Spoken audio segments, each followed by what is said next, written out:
सभी को नमस्कार। आज की वीडियो जो है हिंदू धर्म में, सनातन धर्म में जो हमारे 16 संस्कार होते हैं उसके बारे में रहेगी।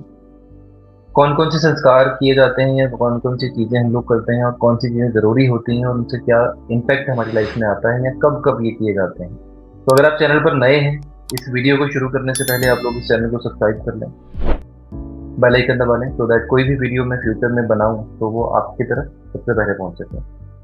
अगर आपको वीडियो अच्छी लगी तो इसको लाइक करें, शेयर करें, सो दैट बाकी लोग भी इस चैनल का फ्री लर्निंग का बेनिफिट ले पाएं। तो शुरू करते हैं हम लोग। सनातन धर्म में जो 16 संस्कार किए जाते हैं पूरे जीवन काल में, जब कोई स्त्री गर्भ धारण करती है वहां से लेकर मनुष्य के जन्म से मरण तक जो भी संस्कार किए जाते हैं वो सभी के बारे में मैं इस वीडियो में जानकारी दूंगा।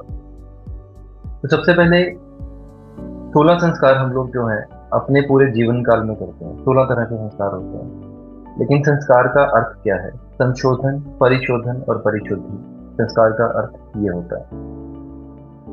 तो अगर आप जो रिलीजियस हमारी जो बुक्स हैं, जो भी हमारे शास्त्र हैं, ग्रंथ हैं, उनको अगर आप देखेंगे तो पुनर्जन्म में आस्था और विश्वास, इन दो चीज़ों से ये चीज़ें जुड़ी हुई हैं। जो भी ये चीज़ें हम जो करते हैं, जो भी संस्कार जिसकी मैं बात कर रहा हूँ, ये अगर हम करते हैं तो इसमें बहुत सारी चीज़ें हमारी लाइफ में ऐसी हैं जो बाय डिफ़ॉल्ट, बाय बर्थ या फिर बीच बीच में जो चीज़ें हमारी हैं उनके थ्रू हमारे लाइफ के कर्मा बोल सकते हैं हम, बैलेंस होते हैं। ग्रहों को भी बहुत ज़्यादा हम लोग ठीक कर सकते हैं इन चीज़ों के थ्रू। तो ये सब चीज़ें क्या होती हैं और कौन कौन से संस्कार जो हैं हम लोग करते हैं, उनके बारे में ये डिटेल्ड वीडियो रहेगी।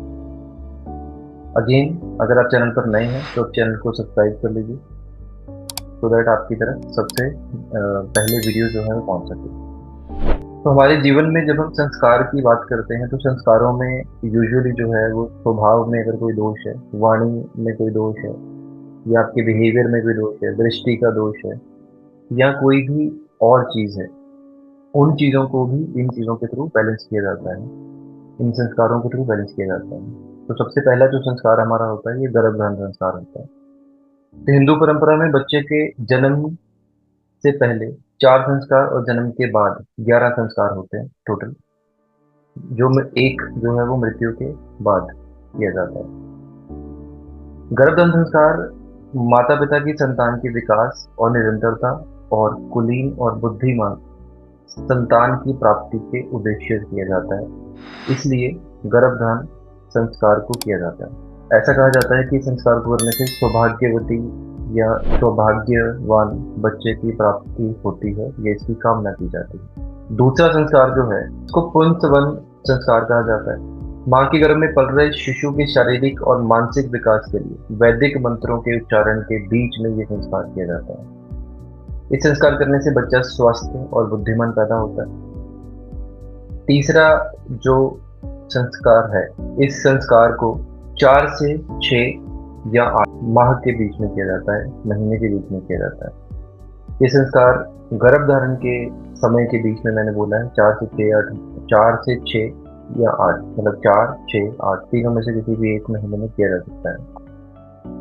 शिशु का शारीरिक और मानसिक विकास किया जाता है। वैसे ही माँ का व्यवहार, आचरण और सोच शिशु में जो आगे ट्रांसफर होती है, जो नॉर्मल भाषा में अगर हम समझ लें, ये जो भी संस्कार माता गर्भ के दौरान जो लेती है वो ही शिशु को आगे ट्रांसफर होते हैं, ऐसा कहा जाता है।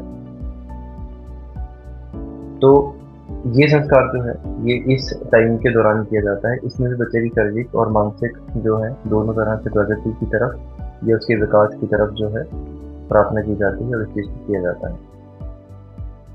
तीसरा संस्कार हमारा होता है जात कर्म संस्कार। जात कर्म संस्कार बच्चे के जन्म के बाद जात कर्म संस्कार किया जाता है। इसको जात कर्म अनुष्ठान भी कहा जाता है।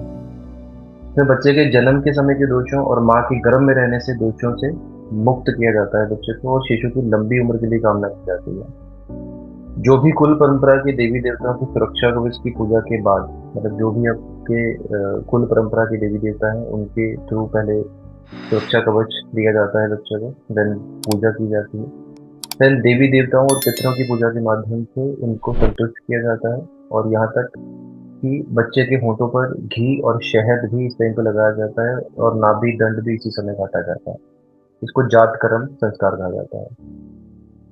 11वें दिन होता है नामकरण संस्कार, जो कि शिशु के जन्म के 11वें दिन किया जाता है।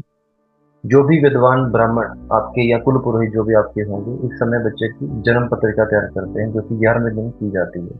यूजुअली ऐसा कहा जाता है कि 12 साल तक बच्चों की जन्म कुंडली नहीं देखी जाती, लेकिन 11वें दिन ये संस्कार की हमारी विधि है, जिसके थ्रू सनातन में 11वें दिन कहा जाता है कि जो भी आपके पुरोहित है या विद्वान ब्राह्मण है, वो जन्म पत्रिका तैयार करते हैं और इसी के अनुसार बच्चे का जन्म के नक्षत्र या चरण के अनुसार बच्चे का नाम भी रखा जाता है। छठा जो सिक्स्थ जो हमारा जो संस्कार होता है, इसको कहा जाता है निष्क्रमण संस्कार। निष्क्रमण का अर्थ होता है बाहर जाना। जन्म के चौथे महीने में बच्चे को घर से बाहर ले जाया जाता है। उस समय बच्चे का जो पंच महाभूत पृथ्वी, जल, तेज, वायु, आकाश के दर्शन बच्चे को करवाए जाते हैं और बच्चे की भलाई के लिए स्वास्थ्य की प्रार्थना की जाती है। ये होता है निष्क्रमण संस्कार, जो कि चौथे महीने में करना होता है। इसके बाद होता है अन्न प्राशसन संस्कार। जन्म के 7वें महीने में बच्चे को शुभ संकेत के रूप में भोजन कराया जाता है, यानी कि आप अन्न जो है वो 7th मंथ में बच्चे के मुंह पे लगाते हैं। इसको अन्न प्रशासन संस्कार कहा जाता है। उसी दिन अन्नपूर्णा देवी का भी पूजन किया जाता है, ताकि बच्चे की लाइफ टाइम बच्चे को जो है वो बेनिफिट्स मिलते रहें या बच्चा ठीक रहे। फिर होता है चौल संस्कार। जन्म के 1, 3, 5 इनमें से किसी भी वर्ष की आयु के बीच में मुंडन जब हम करते हैं बच्चे के, यानी कि जब सिर के बाल पहली बार बच्चे के जब उतारे जाते हैं तो उसको मुंडन संस्कार कहा जाता है। तो इसको चौल के नाम से भी जानते हैं, चौल संस्कार के नाम से भी जानते हैं। इससे बुद्धि का विकास होता है बच्चे का और गर्भकाल की कीड़े नष्ट हो जाएं, इसलिए ये संस्कार किया जाता है। नेक्स्ट जो है 9th जो संस्कार होता है विद्यारंभ संस्कार। 9th संस्कार होता है। इस संस्कार के माध्यम से बच्चे को उचित शिक्षा की ओर अग्रसर किया जाता है। उस समय माँ शारदा का पूजन जो है वो किया जाता है। इस समय बच्चा अपनी स्टडी शुरू करता है। तो ये कोई भी टाइम आप इसमें जो suitable according to your situation जो कंडीशंस बनती हैं वहाँ पर किया जा सकता है। तो यूजुअली ये 2.5 से 3 साल की एज में जो बच्चे प्ले वे जाते हैं, उस एज में या स्कूल में जो जाते हैं उस समय किया जा सकता है। 10वां संस्कार होता है कर्णवेद संस्कार। सोने की सुई से बालक के कान छेद कर सोने के आभूषण पहनने की ये विधि है या ये संस्कार है, जिसमें हम ये माना जाता है। अगर इसको एक्यूपेंचर के माध्यम से भी अगर हम समझें तो इस माध्यम से बच्चे के माइंड में रक्त जो है उसके प्रवाह में मदद मिलती है, जिसकी वजह से बच्चे की स्मरण शक्ति बढ़ती है। तो कर्मवेद संस्कार भी हमारे इसी में बोला गया है, सनातन में बोला गया है। 11वां संस्कार होता है उपनयन संस्कार। ये संस्कार गुरु के सामने 3 परतों वाली सूती धागा, जिससे यज्ञोपवीत के नाम से भी जाना जाता है, स्वीकार करके किया जाता है। इसको धारण करने के बाद जो है ऐसा कहा जाता है कि बच्चे का दूसरी बार जन्म हुआ है, ऐसा माना गया है। इस जो धागे की जो बात की गई, सूती धागे की जो बात की गई है, यज्ञोपवीत की गांठ में ब्रह्मा, विष्णु, शिव का वास माना गया है और 9 सूत्र तंतु में अंकुर, अग्नि, शेष, चंद्र, पितृ, प्रजापति, अग्नि, सूर्य और विश्व देव का पूजन बताया गया है। तो उपनयन संस्कार 11वां संस्कार हमारा इस तरह से इस समय होता है। 12वां संस्कार होता है हमारा वेदारंभ संस्कार। औपचारिक शिक्षा के अलावा बच्चों को वैदिक ज्ञान इस संस्कार के माध्यम से जब ये किया जाता है तब देना शुरू किया जाता है। आजकल तो बहुत कम लोग हैं जो गुरुकुल में पढ़ते हैं, लेकिन ये उस समय का संस्कार है जब लोग बच्चे गुरुकुल में पढ़ते थे। 13वां संस्कार होता है केशानी संस्कार।